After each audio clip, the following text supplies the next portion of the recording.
Jemaat silakan duduk. Shalom jemaat sekalian. Ya, puji Tuhan, kita boleh diizinkan Tuhan untuk memasuki bulan Oktober. Dan di bulan Oktober ini gereja secara khusus akan menyampaikan penyampaian firman Tuhan berkaitan dengan tema gereja. Dan hari ini kita akan memulainya dengan tema yang diberikan kepada saya untuk saya disampaikan adalah menjaga kesucian gereja. Yang saya landaskan dari 1 Petrus 2 ayat 9 sampai ke 10. Mari kita membuka surat 1 Petrus pasal yang kedua, ayat yang 9 sampai dengan 10. Saya akan membacakan buat kita semua. 1 Petrus 2 ayat 9 sampai ke 10 firman Tuhan berkata, "Tetapi kamulah bangsa yang terpilih, imamat yang rajani, bangsa yang kudus, umat kepunyaan Allah sendiri, supaya kamu memberitakan perbuatan-perbuatan yang besar dari Dia, yang telah memanggil kamu keluar dari kegelapan kepada terangnya yang ajaib.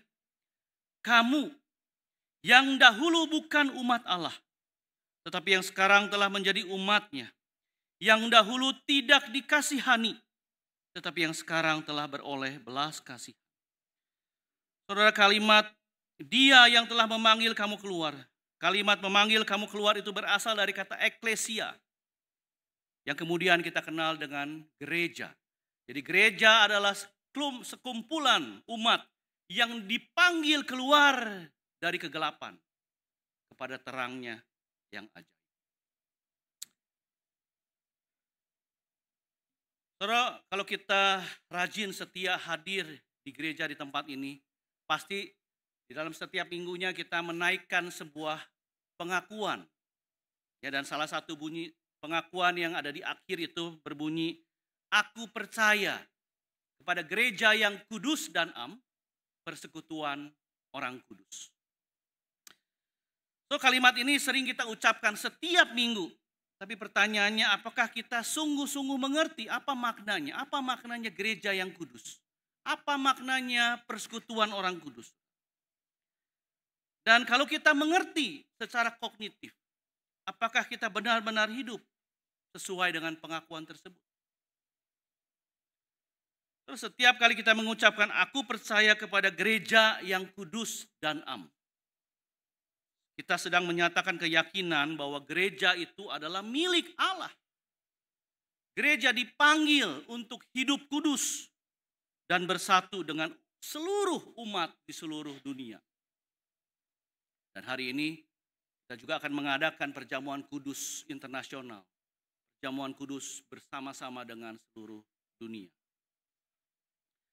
Namun mari kita bertanya, apakah gereja kita, bukan hanya di tempat ini, gereja-gereja lain di luar kita, apakah gereja kita hari ini sungguh menjaga kekudusan, menjaga kesucian? Apakah kehidupan kita sehari-hari mencerminkan identitas kita sebagai umat Allah yang kudus? Atau justru kita semakin menyerupai dunia? Bagaimana kita bisa menjaga kesucian gereja yang adalah milik Allah di tengah dunia yang penuh dengan kompromi, di tengah dunia yang semakin hari semakin cemar? Bagaimana? Rasul Petrus mengingatkan bahwa umat Allah yang telah ditebus itu dipanggil untuk hidup sebagai bangsa yang kudus, yang memancarkan terang Kristus di tengah dunia. Jadi gereja yang kudus dipanggil memancarkan terang Kristus. Dan melalui surat 1 Petrus pasal kedua ayat ke-9 sampai 10, kita akan diajarkan bahwa ada dua hal yang gereja harus lakukan di dalam menjaga kekudusannya. Yang pertama, gereja perlu terus mengingat identitasnya adalah umat kudus, umat pilihan Allah, umat kepunyaan Allah.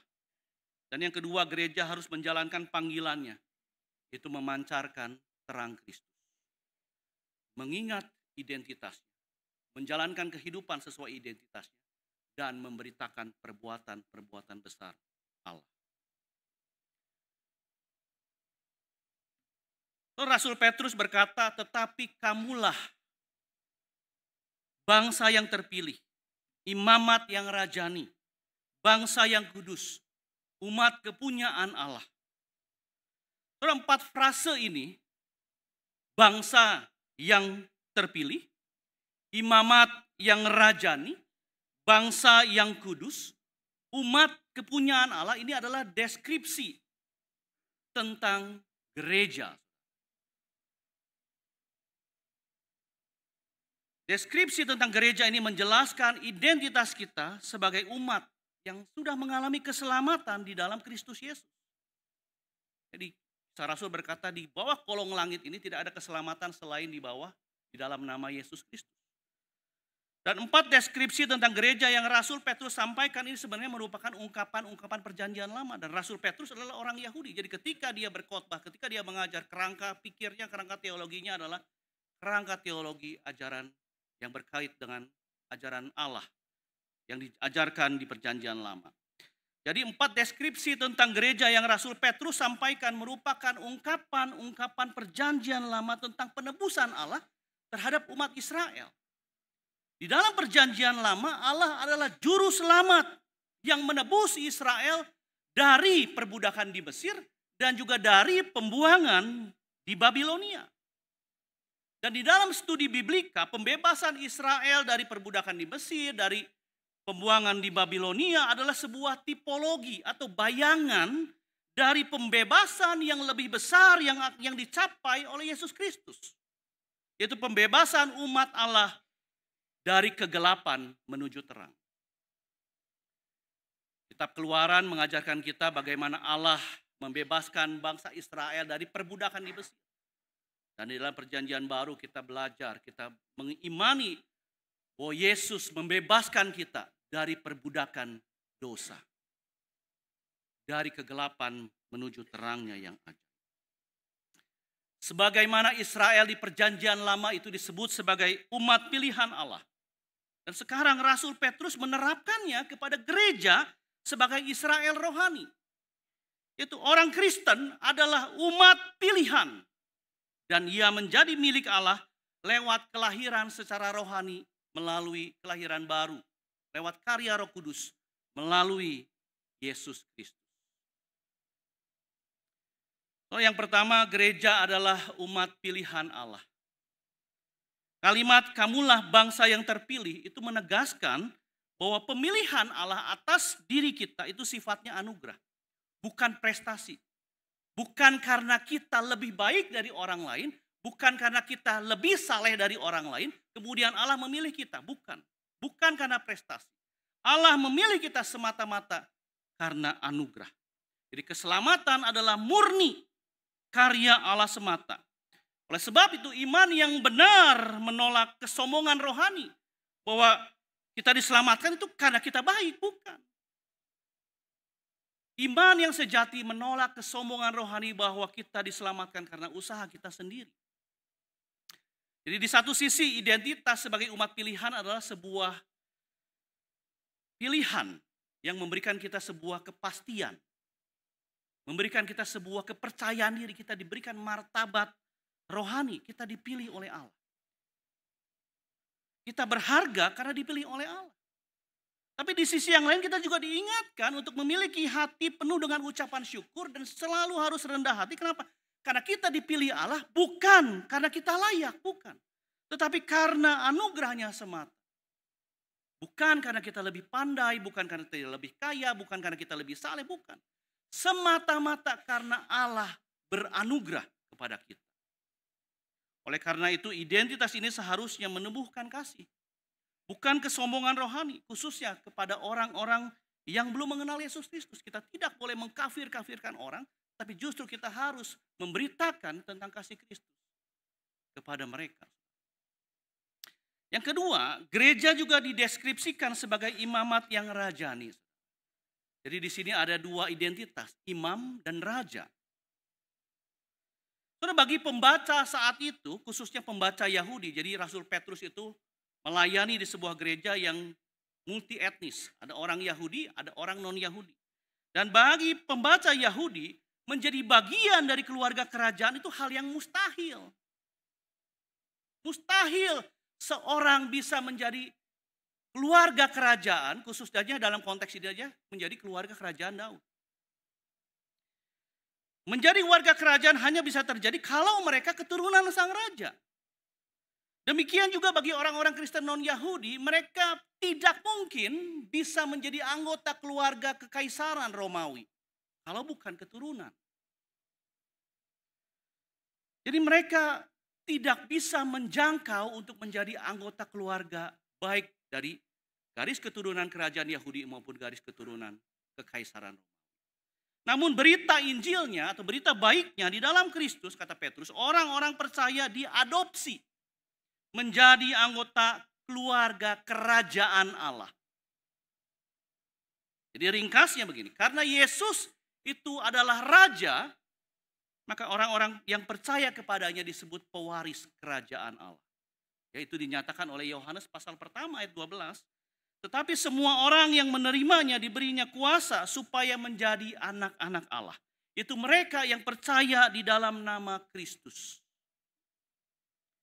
Dan menariknya saudara sekalian, Rasul Petrus menambahkan identitas imamat kepada konsep kerajaan. Maka disebut imamat rajani. Nah, saudara, di perjanjian lama itu dijelaskan bahwa identitas imam itu adalah identitas istimewa. Identitas imam diperoleh sebagai hak istimewa yang diwariskan untuk bisa mendapat akses langsung datang kepada Allah, menjadi pengantara antara manusia kepada Allah. Artinya apa? Artinya tidak sembarang orang pada waktu itu bisa menjadi imam. Para imam itu harus berasal dari keluarga khusus di antara bangsa orang Yahudi. Mereka harus keturunan Lewi. Mereka adalah orang-orang yang secara khusus boleh melayani ibadah di ruang kudus. Dan dari semua imam hanya ada satu imam besar yang boleh masuk ke ruang maha kudus. Jadi identitas imamat rajani itu berkaitan dengan yang namanya ketaatan dan juga kekudusan. Identitas sebagai imam, identitas sebagai warga kerajaan adalah sebuah identitas istimewa. Hak yang diberikan oleh Allah. Jadi sewaktu kita disebut sebagai imamat yang rajani, artinya kita ini punya hak istimewa untuk datang kepada Allah langsung. Punya akses langsung. Kenapa? Karena kita ini anak-anak kerajaan. Karena kita ini imam. Kita semua adalah imamat yang rajani. Dengan demikian orang Kristen saat ini dipanggil sebagai duta kerajaan Allah. Kita ini adalah duta kerajaan Allah. Dan sebagai duta kerajaan Allah kita dipanggil melayani seperti imam. Melayani di dalam kekudusan. So, di perjanjian lama ketika para imam harus melayani di ibadah. Mereka tidak boleh menjadi orang yang sembarangan. Dalam arti mereka harus menjaga kekudusan. Ada banyak hukum-hukum yang harus dilakukan di perjanjian lama. Mereka harus berpuasa, mereka harus melakukan hal-hal kesalehan. Sekalipun kita saat ini tidak lagi terikat di dalam hukum perjanjian lama, tapi prinsip kekudusan di dalam melayani itu tetap harus kita lakukan. Ketika kita dipanggil untuk melayani, kita harus tahu bahwa kita sedang melayani Allah yang kudus, Allah yang terpisah dari dosa. Maka gereja, umat Allah, sebagai imamat yang rajani dipanggil bukan hanya untuk menerima anugerah semata, tetapi juga untuk melayani Tuhan dan melayani sesama. Dan yang ketiga, saudara, gereja itu dideskripsikan sebagai bangsa yang kudus. Jadi di dalam keselamatan, kita bukan hanya diselamatkan dari dosa dan kutuk. Kita diselamatkan juga untuk hidup kudus. Jadi goal atau sasaran dari penebusan adalah supaya kita hidup kudus. Panggilan orang Kristen apa? Kristen itu kan artinya kan Kristianos, pengikut Kristus. Artinya kalau kita jadi orang Kristen ya kita harus menampilkan Kristus. Kita harus, goal kita adalah serupa di dalam seperti Kristus ketika Kristus hidup. Jadi sasaran dari penebusan adalah kekudusan hidup. Saudara, kata kudus itu bukan berarti suci atau alim ya, kita seperti orang-orang yang tidak melakukan apa-apa. Kata kudus itu sebenarnya dari kata kados. Arti literalnya adalah terpisah. Dengan demikian hidup kudus adalah hidup yang terpisah. Nah pertanyaannya terpisah dari apa? Terpisah untuk apa? Jawabannya adalah terpisah dari dosa. Dan oleh karenanya terpusat kepada Allah. Jadi frase umat Allah yang kudus artinya adalah umat yang dipisahkan dari dunia, yang kemudian dipusatkan, dipersembahkan, dikhususkan hanya untuk Allah. Sebagaimana pengertian dosa itu adalah melenceng. Dosa itu kan bahasa Alkitabnya hamartia. Hamartia itu artinya meleset. Jadi gambarannya adalah kita sedang memanah ke ujung sana bullseye, tetapi kita meleset. Kita harusnya ke tengah, kita ke pinggir. Itu dosa. Dosa itu meleset dari kehendak Allah. Dan lewat Kristus kita dikembalikan. Kita dipanggil untuk hidup kudus. Kita dikembalikan untuk kembali mengarahkan kehendak kita terpusat kepada Allah. Jadi gereja adalah umat yang dipisahkan dari dunia untuk Allah. Allah adalah kudus. Artinya Allah harus menjadi satu-satunya pribadi yang kita sembah. Tidak bisa dan tidak boleh disejajarkan dengan yang lain daripada Allah itu sendiri.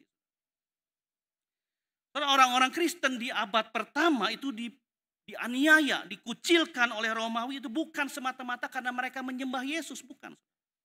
Romawi itu adalah menganut politeis. Mereka menyembah banyak dewa. Ditambah satu Yesus, pribadi Yesus itu bagi mereka seharusnya tidak menjadi masalah. Tetapi kenapa mereka kemudian dikucilkan? Kenapa kemudian mereka dianiaya? Karena bagi orang Kristen Yesus adalah hanya satu-satunya Allah yang harus disembah. Dan itulah yang membuat marah orang Romawi. Itulah yang membuat orang-orang Kristen kemudian dikucilkan dan dianggap berbeda. Orang Kristen anti mayoritas. Sedangkan dunia itu selalu mengajak kita untuk bersama-sama dengan mayoritas.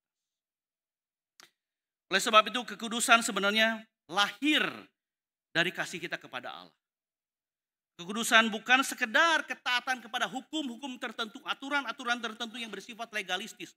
Bukan itu. Kekudusan juga bukan sekedar bicara tentang moralitas, sekalipun itu adalah penting. Tetapi kekudusan itu bicara identitas ilahi. Maka Rasul Petrus pun berkata, kuduslah kamu sebab aku kudus. Kata Tuhan. Jadi dipanggil menjadi kudus artinya punya hati yang takut akan Tuhan. Dan punya hati yang antusias.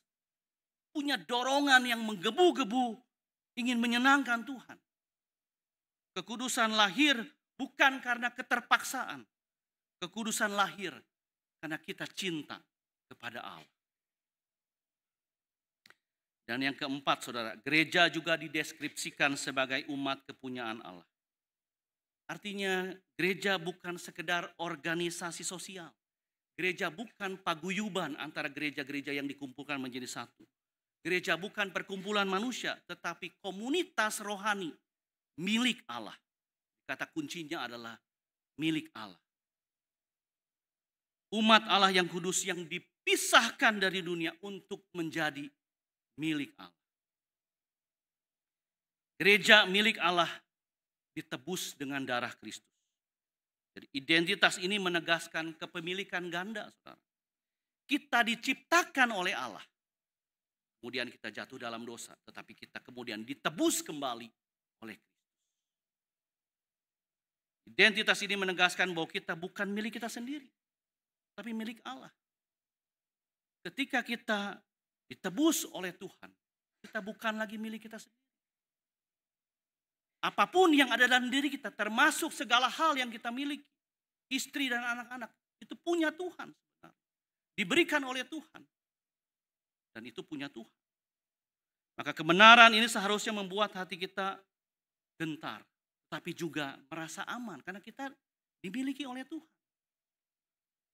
Kita berharga karena Tuhan sendiri berkata kita ini milik Tuhan.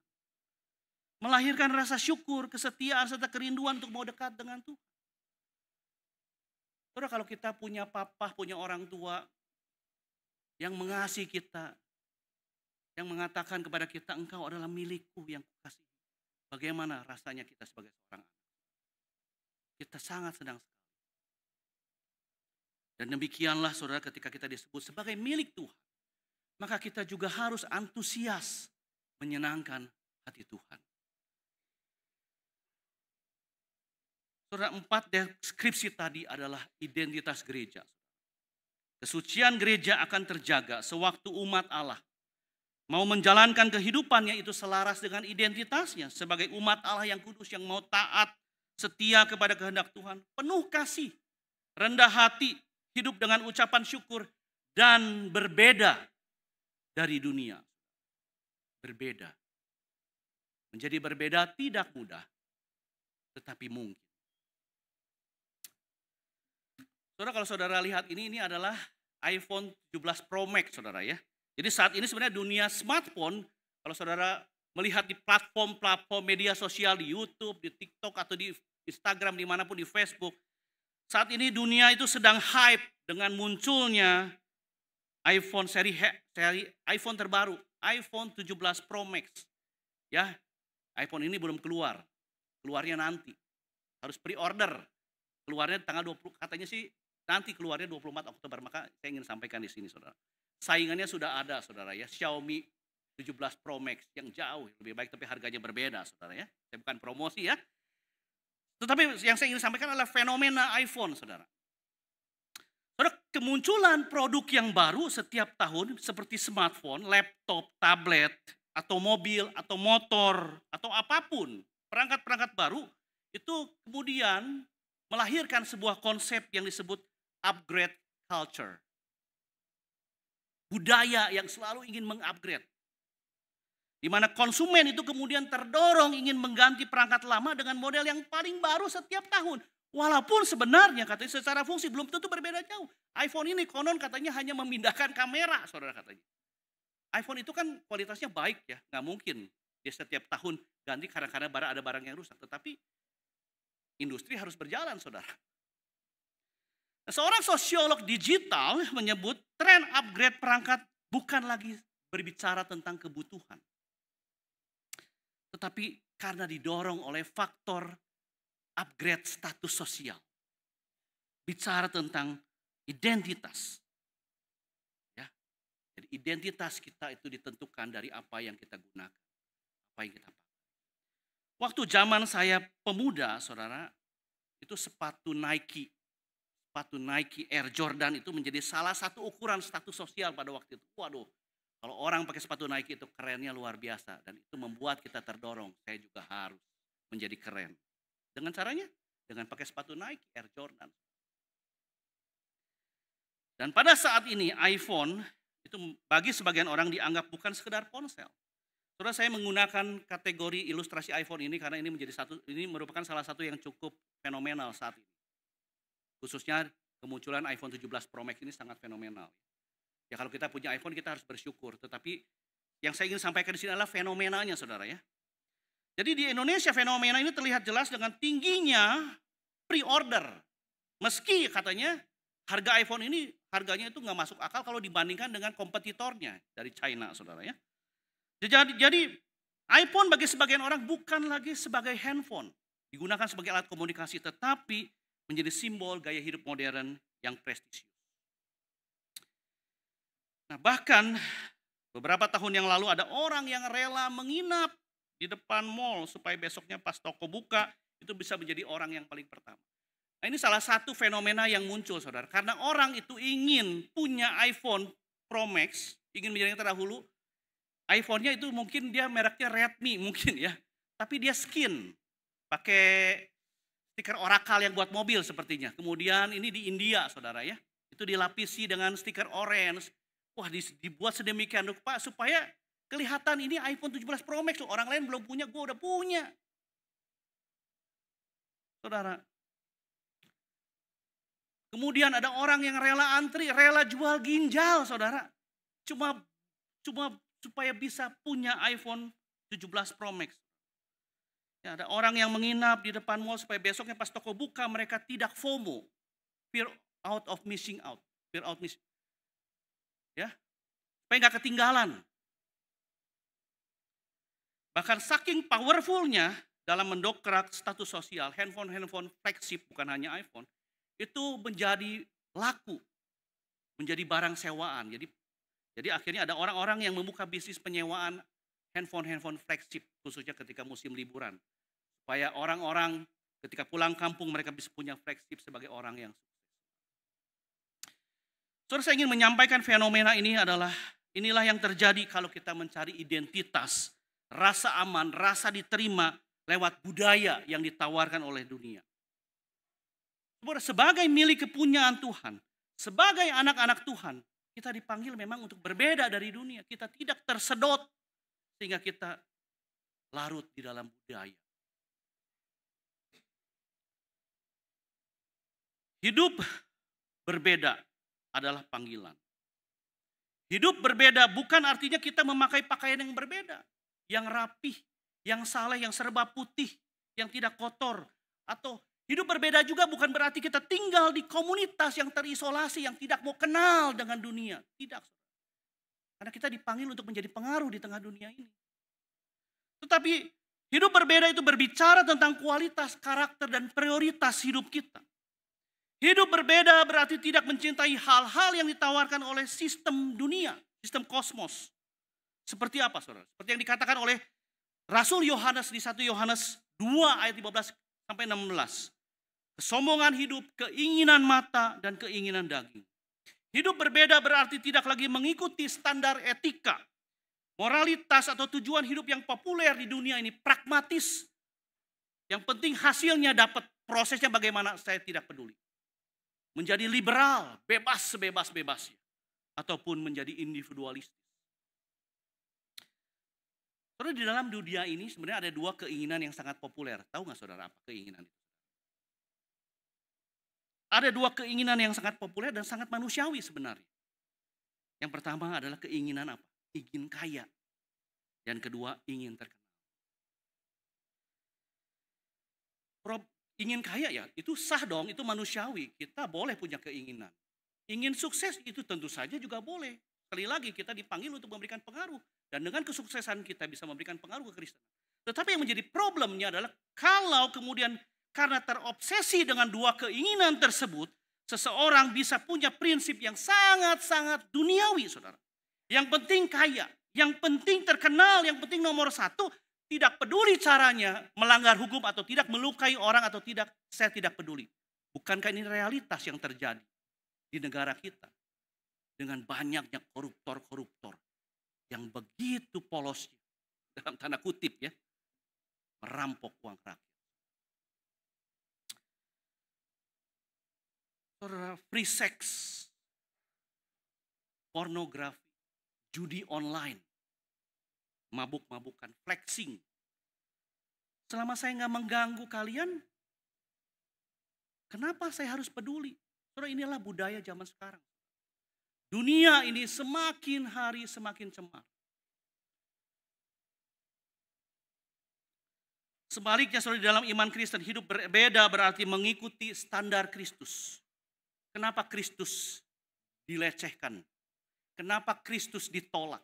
Kenapa Kristus kemudian disalibkan? Karena Kristus kontra culture. Dia anti mainstream. Dia hidup berbeda. Dia membawa etika kerajaan Allah. Maka dari itulah Paulus berkata di Roma 12 ayat kedua, janganlah kamu menjadi serupa dengan dunia ini, tetapi berubahlah dengan pembaharuan budimu. Kamu sudah ikut Yesus, jangan gitu-gitu doang. Berubah, transformasilah. Hidup berbeda itu dimulai dengan mengubah cara pikir tentang uang. Uang adalah sarana, bukan tujuan akhir. Hidup berbeda dimulai dengan mengubah cara berpikir tentang kekuasaan. Kekuasaan bukan untuk dinikmati sendiri, tetapi untuk mensejahterakan orang-orang yang kita layani. Hidup berbeda dimulai dengan mengubah pola pikir tentang kesenangan dan kebenaran. Dan perbedaan ini bisa sebenarnya diwujudkan dalam hal-hal praktis dalam kehidupan kita. Kita semua adalah orang-orang pekerja. Kita semua diberikan kesempatan untuk membuka usaha, berbisnis. Maka lakukanlah itu dengan integritas. Kita semua diberikan pasangan hidup di tengah keluarga.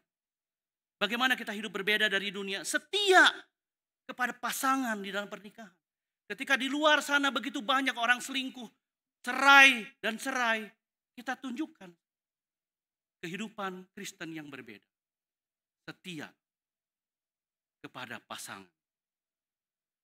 Keadilan terhadap yang miskin. Menolak yang namanya keserakahan dan imoralitas seksual. Ini semua adalah hal-hal yang bisa kita lakukan. Dan untuk remaja dan pemuda yang hadir hari ini, cari pacar itu tentu perlu ya. Mencari pasangan hidup itu kan perlu sebenarnya. Tetapi cari pacar juga harus selektif, saudara. Jangan cuma lihat fisik dan tampang, saudara. Yang penting dia anak orang kaya. Yang penting ganteng, yang penting cantik. Yang penting romantis, yang penting baik. Yang penting mobilnya bagus. Motornya keren. Jangan hanya itu, saudara. Tetapi juga harus dipertimbangkan tentang iman. Apakah dia satu iman dengan saya? Dan kalau kemudian kita menemukan yang seiman, apakah pasangan saya ini ketika saya berpacaran dengan dia itu akan mengajak saya atau menolong saya semakin mencintai Tuhan, atau justru membuat saya jauh dari Tuhan? Jadi kita harus mempertimbangkan yang fundamental, itu iman. Dan bagi remaja pemuda yang suka main game, suka baca komik manga, suka nonton anime, suka nonton film superhero, juga harus hati-hati. Saudara, kenapa harus hati-hati, saudara? Karena wawasan dunia saat ini itu jauh berbeda dengan yang berpuluh-puluh tahun yang lalu. Saudara, kita yang berusia 40-an, 50-an, 60-an, mungkin waktu kita remaja kita sering nonton film silat Mandarin yang seringnya, atau film action hero ya. Ya, plotnya adalah konflik antara yang baik dengan yang jahat, benar nggak? Selalu yang baik dengan yang jahat, yang baik pertama kalah, tapi kemudian dia menang. Jadi konflik, narasi yang dibangun adalah konflik antara yang baik dan yang jahat. Tetapi wawasan dunia yang sekarang ini bukan hanya yang baik dan yang jahat, tetapi apa? Yang jahat melawan dengan yang lebih jahat.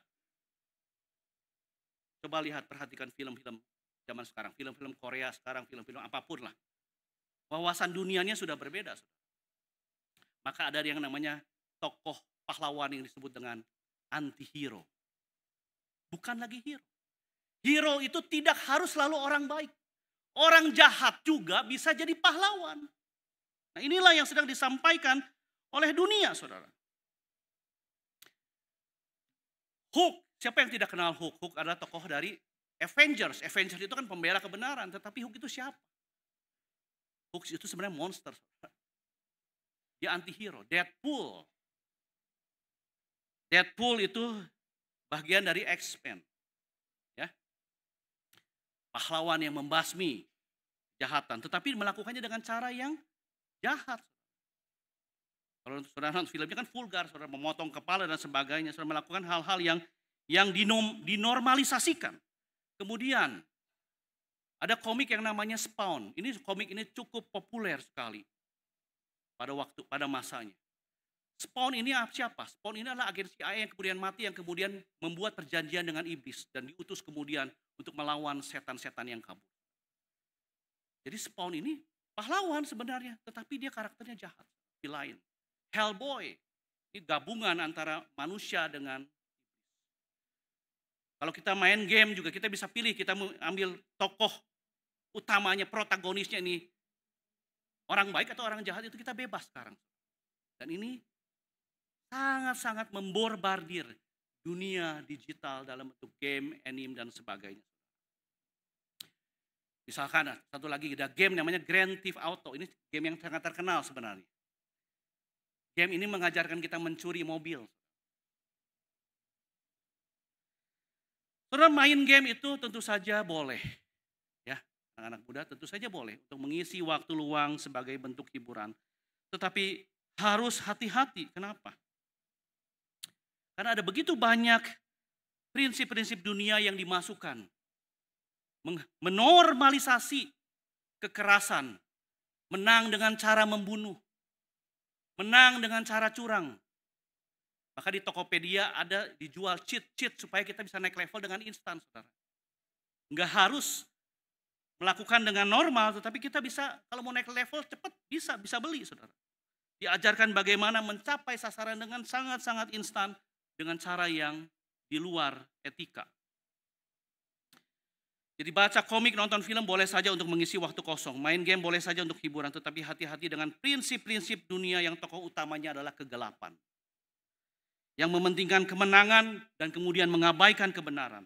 Menormalisasikan kecurangan dalam meraih kemenangan. Cheating is okay as long as I win the game. Hati-hati dengan game yang mengajarkan kekerasan. Menang dengan cara membunuh. Menang dengan cara menghancurkan kehidupan orang lain. Itu semua ada. Inilah prinsip-prinsip dunia yang bertentangan dengan panggilan hidup kudus bagi anak-anak Tuhan. So, ketika kita menyadari identitas kita, kita tidak bisa hidup sembarangan. Kita berbeda. Bukan karena kita lebih baik dari orang lain. Bukan.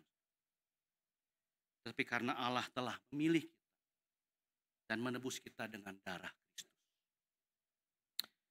Saudara, kesucian juga bukan hanya soal tidak melakukan dosa, tetapi berbicara tentang keaktifan mengasihi Tuhan. Gereja yang kudus adalah gereja yang hidupnya memancarkan terang Kristus. Maka Rasul Petrus melanjutkan bahwa identitas sebagai umat Allah yang kudus yang diberikan kepada kita itu supaya kita memberitakan perbuatan-perbuatan yang besar dari Dia yang telah memanggil kita keluar dari kegelapan kepada terangnya yang ajaib. Jadi identitas kita itu harus selalu diikuti dengan panggilan. Kita dipanggil keluar dari kegelapan bukan sekedar hanya untuk selamat, tetapi untuk menjadi saksi Kristus. Langkah kedua, gereja menjaga kesuciannya adalah dengan menjadi terang. Itu memberitakan perbuatan-perbuatan besar Allah lewat proklamasi Injil yang disampaikan dari mimbar gereja. Ataupun melalui penginjilan secara pribadi. Atau melalui perbuatan kita yang dilihat orang. Injil adalah pesan keselamatan Kristus. Dan gereja adalah ekspresi yang paling penting dari Injil. Injil menciptakan gereja. Tapi kemudian gereja diberikan tugas memberitakan Injil. Dengan demikian Injil yang menciptakan gereja juga harus dimodelkan oleh gereja. Gereja harus memberitakan Injil. Dalam kehidupan gereja, ibadah yang dibangun, persekutuan yang dialami, pelayanan yang dikerjakan, pemuridan yang dijalankan, penginjilan yang dilakukan, semuanya harus berpusat, didrive oleh Injil. Apa maksudnya ibadah yang berpusatkan Injil? Apa maksudnya persekutuan yang berpusatkan Injil? So, ibadah yang berpusatkan Injil artinya ibadah ini harus dikemas sebagai sebuah peninggian hanya kepada Tuhan. Sebab tokoh utama di dalam ibadah siapa? Tuhan. Persekutuan yang dialami itu harus dikendalikan oleh damai sejahtera Kristus. Persekutuan itu harus menghasilkan damai sejahtera Kristus. Pelayanan yang dilakukan itu harus berbicara seperti apa yang Kristus lakukan. Ada penyangkalan diri di sana. Pemuridan yang dijalankan itu berbicara tentang melakukan kehendak Tuhan. Dan untuk bisa melakukan kehendak Tuhan, maka kita harus mentuhankan Kristus. Esensi dari pemuridan adalah melakukan kehendak Bapa. Itulah yang dilakukan Yesus di Taman Getsemani. Dia taat kepada kehendak Bapa. Dan penginjilan yang dilakukan itu harus dibalut oleh belas kasih. Dan selain pemberitaan Injil lewat mimbar ataupun lewat penginjilan pribadi, kita juga dipanggil memberitakan perbuatan-perbuatan besar Allah lewat sikap hidup kita sehari-hari. Dalam kehidupan kita sehari-hari kita dipanggil memancarkan karakter Kristus sehingga melaluinya banyak orang yang menyembah Kristus. Ketika kita mengikut Kristus, mungkin kita diizinkan Tuhan mengalami masalah buruk. Kita ditipu orang. Kita dikhianati orang yang kita kasih. Kita punya penyakit yang susah sembuh. Kita bisa diizinkan hal seperti itu. Tetapi kita juga dipanggil untuk meninggikan Tuhan. Ketika kita sakit, ketika kita masih bisa berkata, ketika kita sakit, ketika kita ditipu, ketika kita rugi dan kita berkata, Tuhan tetap baik. Tuhan adalah Allah yang baik, maka kita adalah milik Tuhan. Karena kita dimampukan oleh Roh Kudus untuk meninggikan Tuhan di dalam setiap keadaan yang Tuhan izinkan terjadi. Rasul Petrus berkata, kita dipanggil keluar dari kegelapan kepada terang. Kita dahulu bukan umat Allah, tapi sekarang umat Allah. Kenapa? Karena belas kasihan Tuhan. Oleh sebab itu saudara, ketika kita boleh dipanggil untuk melayani Tuhan, menginjili, kita harus selalu menginjili dengan belas kasihan. Kita dahulu adalah orang-orang yang terhilang, sekarang diselamatkan. Kita dahulu lahir buta secara rohani, tapi kemudian terang Kristus datang menghampiri kita, mencelikkan mata kita sehingga kita bisa melihat Yesus. Seperti dalam lirik lagu Amazing Grace. How sweet the sound, it saved a wretch like me. Karena kasih Tuhan bajingan seperti aku pun diselamatkan. I once was lost, but now I'm found. So, kalimat-kalimat yang disampaikan Rasul Petrus menegaskan bahwa kita harus memperlihatkan perbedaan yang nyata antara hidup yang lama dengan hidup yang baru. Dulu kita mungkin bukan siapa-siapa. Dulu mungkin kita hidupnya bobrok sekali.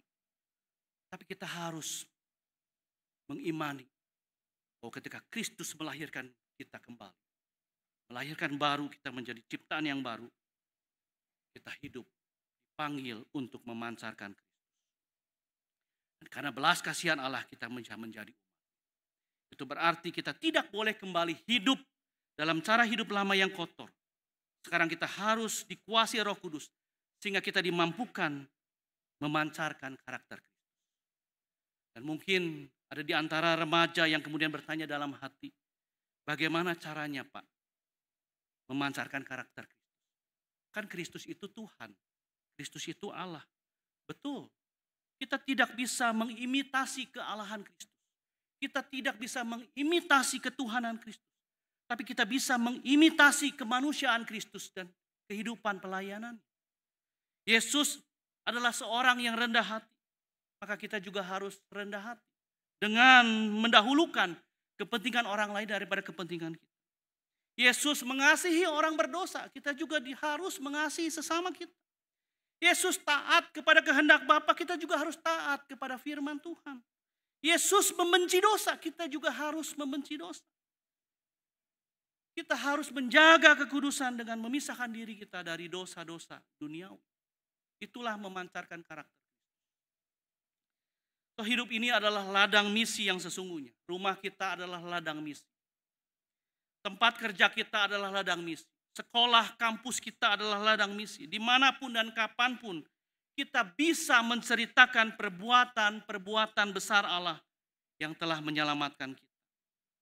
Dan satu hal yang perlu kita pahami dengan benar tentang memberitakan tentang Injil.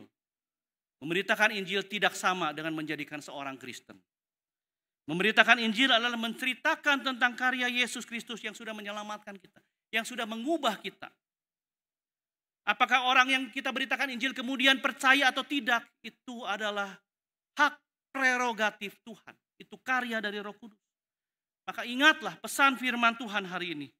Kita dulu bukan umat Allah. Tapi sekarang kita menjadi umatnya. Itu karena semata-mata belas kasihan Allah. Artinya sekali lagi saya sampaikan. Ingredient, komponen utama yang juga harus ada di dalam berita Injil selain Kristus adalah belas kasihan Allah. Kita harus menyampaikan dengan dasar dan balutan mercy of God. Belas kasihan. Di dalam memberitakan Injil kepada orang yang belum percaya, kita harus menyampaikannya dengan balutan kasihan, belas kasihan dari Allah. Dan ingat juga, hidup kita yang sudah ditebus oleh Kristus adalah hidup yang sudah dikhususkan oleh darah Kristus. Kita sudah dipisahkan, dipersembahkan khusus untuk Tuhan. Maka persembahkanlah hidup saudara kepada Tuhan dengan menyaksikan hidup yang sudah diubahkan oleh Tuhan kepada dunia ini. Hidup berbeda dari dunia, tetapi menerangi dunia dengan terang Kristus. Sehingga banyak orang datang kepada Kristus dan menyembah Kristus.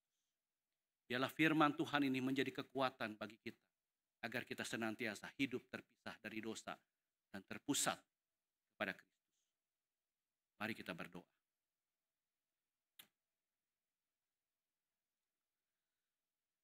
Tuhan, sekali lagi kami datang mengucapkan syukur karena Tuhan memberikan kami sebuah pedoman di dalam kami menjalani kehidupan kami di tengah dunia yang semakin gelap dan semakin cemas. Firman-Mu adalah firman yang hidup. Firman-Mu berkuasa menusuk hati kami yang paling dalam. Mengubahkan orang yang tidak benar menjadi benar di hadapan Tuhan. Maka biarlah firman yang sudah kami dengar ini boleh masuk, mengubahkan hati dan pikiran kami yang sebelumnya berbelok untuk kembali diluruskan kepada Tuhan. Yaitu kami boleh memberikan diri kami untuk hidup kudus di hadapan Tuhan. Dan kami berdoa biarlah Roh Kudus boleh berkarya di dalam hidup kami, menguduskan kami, sehingga kami boleh menjalankan kekudusan sebagaimana yang Tuhan kehendaki. Kami boleh menampilkan hidup yang berbeda kepada dunia untuk menunjukkan bahwa Kristus hidup di dalam diri kami. Inilah doa yang kami panjatkan kepadamu ya Tuhan. Berkaryalah Tuhan di dalam hidup kami. Dalam nama Tuhan Yesus Kristus kami berdoa mengucap syukur. Amin.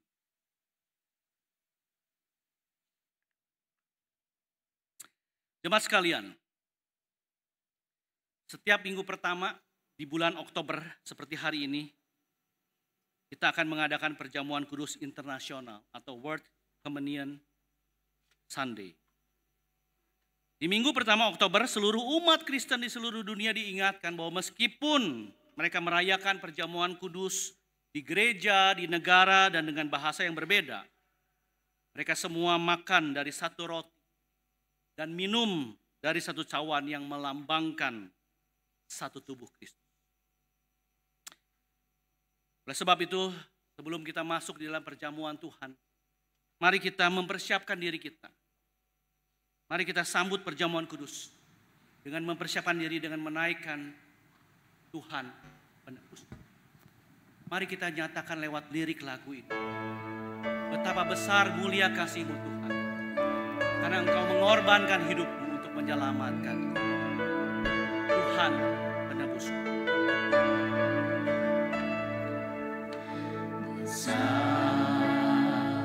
Mulia kasih-Mu,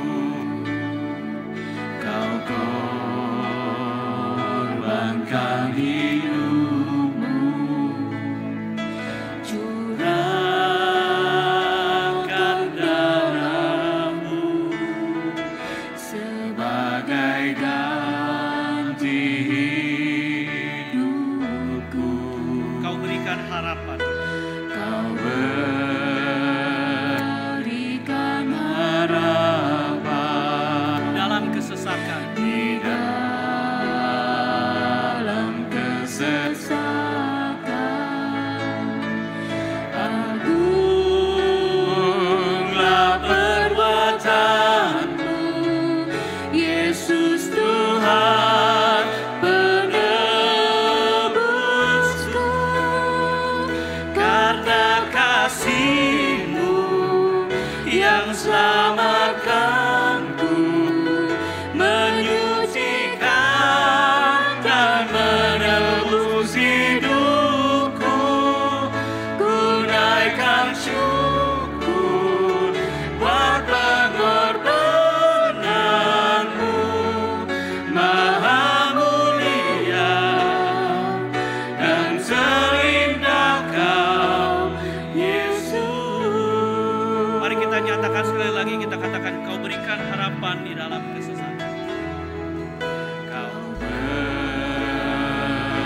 karena kasih-Mu.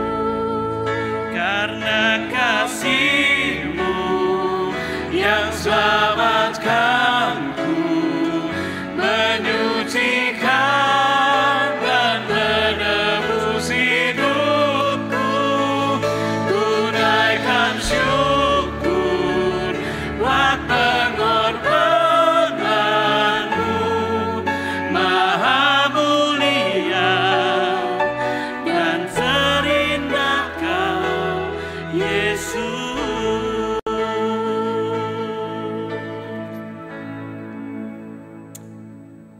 Mari kita berdoa. Tuhan, sungguh hati kami penuh dengan ucapan syukur. Karena siapakah kami Tuhan sebelum kami mengenal Engkau. Tapi setelah Engkau boleh memanggil kami, memilih kami, mengangkat kami menjadi anak-anak. Kami bukan hanya mengalami keselamatan, tapi kami juga diundang untuk duduk satu meja perjamuan dengan Tuhan. Untuk merasakan akan kasih Tuhan yang besar. Untuk merasakan ucapan syukur karena kasih-Mu yang besar telah menyelamatkan kami. Dan di meja perjamuan kami diajak untuk menikmati roti dan anggur yang melambangkan tubuh dan darah. Sebagai bentuk kasih ucapan syukur atas karya Tuhan di atas kayu salib. Maka Tuhan, sebelum kami boleh dilibatkan lebih dalam, kiranya kembali kami boleh dikoreksi oleh Tuhan, supaya melalui perjamuan kudus, kami bisa mendapatkan karunia rohani dari berkat dicurahkan oleh Tuhan untuk menolong kami hidup mengikut Tuhan. Maka Tuhan, persiapkanlah hati kami dan berkatilah perjamuan kudus. Di dalam nama Tuhan Yesus Kristus kami berdoa. Amin.